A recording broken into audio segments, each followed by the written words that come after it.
Hello everybody and welcome to Lindsay's Little Library. I appreciate you stopping in today and listening to my February wrap-up.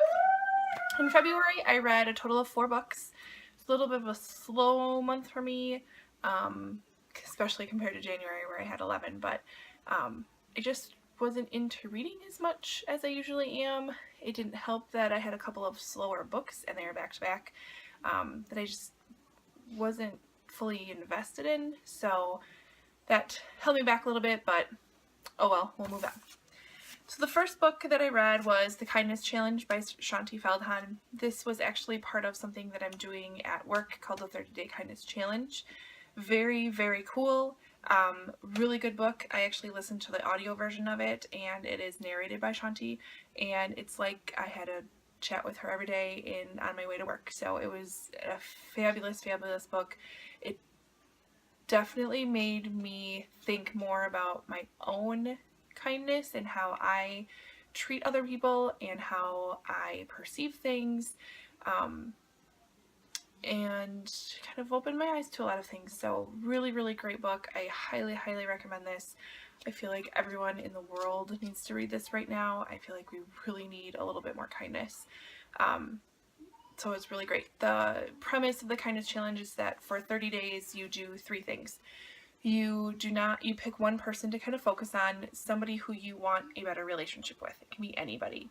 And the first thing you do is you don't speak negatively at all to that person for 30 days, nor do you speak negatively about that person for 30 days, which is a little tough.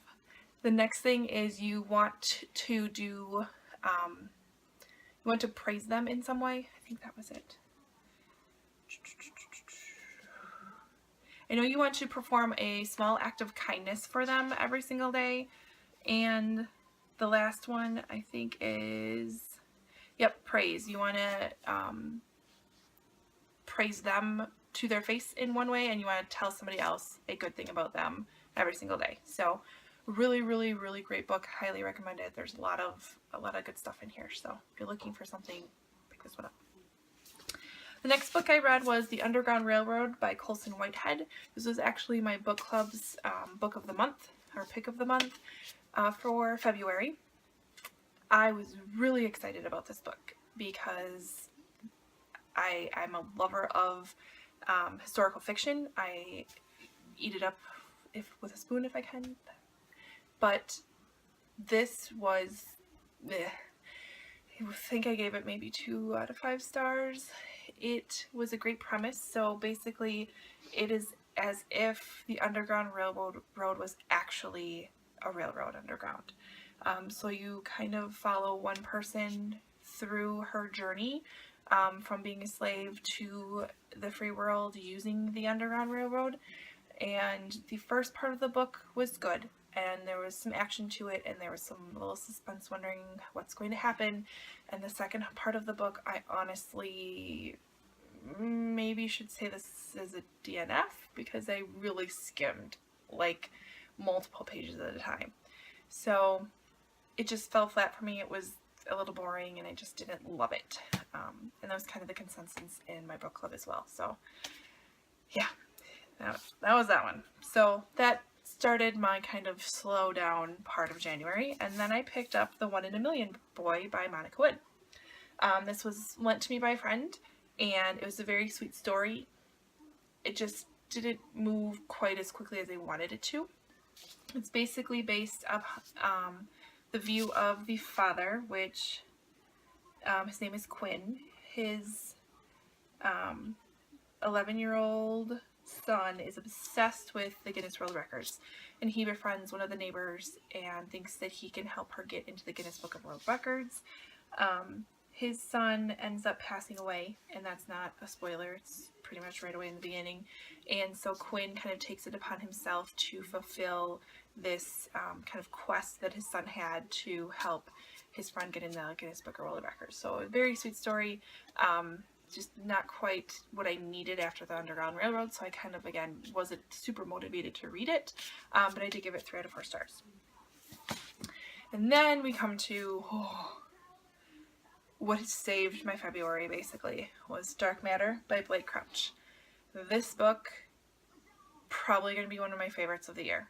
and it's only February. This is about a man named Jason, and he's going about his normal life one day, hanging out at home with his wife and son, decides to go out and have a beer with a friend.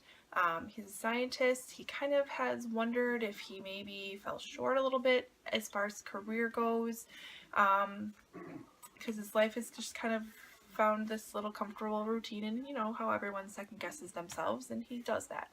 And he ends up, he's kidnapped on his way home from meeting that friend, and he wakes up in a room he's never been at, in a different place he's never been to before, with people around him that he's never met before, and very, very confused. There's some science to this, but not above my head by any means, and I'm not a big science geek whatsoever. I mean, I like Big Bang Theory, and I can follow this, so definitely.